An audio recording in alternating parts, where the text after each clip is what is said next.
आज पूरे नोएडा में लगभग 83 स्थलों पर 42,000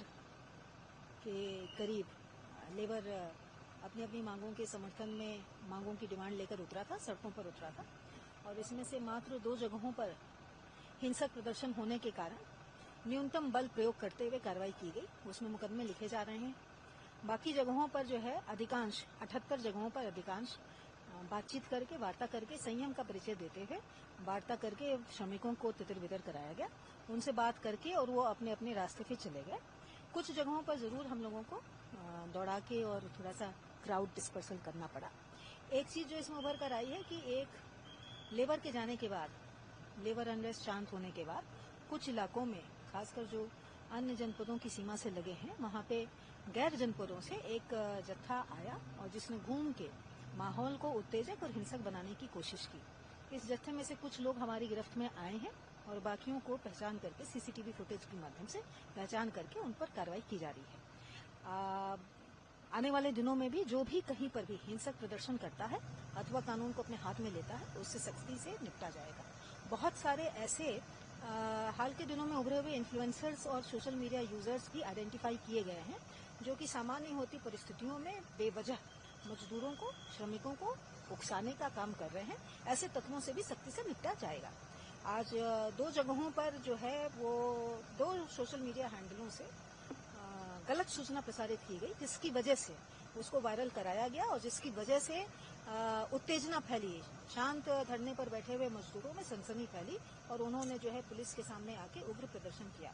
ऐसे 2 सोशल मीडिया हैंडल्स को आइडेंटिफाई करके उन पर भी एफआईआर दर्ज की गई है और ऐसे लोगों के माध्यम से अगर गलत सूचना प्रसारित करके पुलिस के द्वारा कहीं भी फायरिंग नहीं की गई है, बहुत संयम का परिचय देते हुए न्यूनतम बल प्रदर्शन करते हुए मात्र 2 जगहों पर बल का प्रयोग किया गया है और ऐसे में उनके द्वारा इस तरह की फायरिंग और डेड होने की सूचना प्रसारित की गई, तो ऐसी अफवाह फैलाने वालों से भी सख्ती से निपटा जाएगा और आने वाले दिनों में कड़ी धाराओं में, आज भी मुकदमा लिखा जा रहा है, आने वाले दिनों में भी उनके खिलाफ कड़ी धाराओं में मुकदमा लिखा जाएगा। मेरी आपके माध्यम से सभी लेबर से, सभी श्रमिकों से ये अपील है,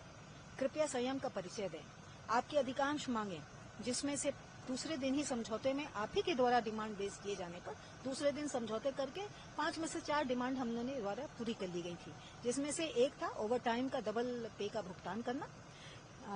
वर्क प्लेस पर महिलाओं के लिए और अन्य लेबर्स के लिए जो हैरेसमेंट की शिकायतें हैं उसमें पॉश समिति का गठन किया जाना, लोकल पुलिस के माध्यम से उसमें इंटरवीन किया जाना। इसके अतिरिक्त श्रमिकों के लिए शिकायत पेटिका लगा के, ताकि उनको भी अगर कहीं शिकायत आती है अपने मैनेजमेंट से, शिकायत पेटिका का लगाया जाना, इस पर सहमति बनी थी, इसको एनफोर्स कराया गया था। मासिक में 4 पेड लीव्स की डिमांड उनके द्वारा की गई थी और इसको भी इंडस्ट्रीज से बात करके और इसको भी सहमति बनाई गई थी और संडे के दिन इंडस्ट्री ने अपनी सद्भावना दिखाते हुए हम लोगों के कहने पर पहली मासिक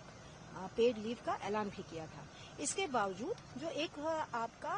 वेतन वृद्धि का मामला था, उस पर माननीय मुख्यमंत्री जी द्वारा आज एक हाई पावर कमेटी को यहां भेजा गया है, जिसके द्वारा सभी स्टेक होल्डर्स, लेबर संगठनों के द्वारा, श्रमिकों के रिप्रेजेंटेटिव्स के द्वारा, अन्य स्टेक होल्डर्स के संग बृहद स्तर पर वार्ता की गई है, बैठक की गई है और वो अपनी रिकमेंडेशंस जल्दी देंगे। तो मेरा आप सभी से अपील रहेगी, आपके माध्यम से सभी श्रमिकों से अपील रहेगी, संयम बनाए रखें। मुख्यमंत्री जी के वार्ता की मंशा के अनुसार उनकी मंशा है कि श्रमिकों की सभी समस्याओं का हल होना चाहिए और उनकी इस मंशा के अनुरूप ये हाई लेवल कमेटी जल्दी अपने रिकमेंडेशंस देगी।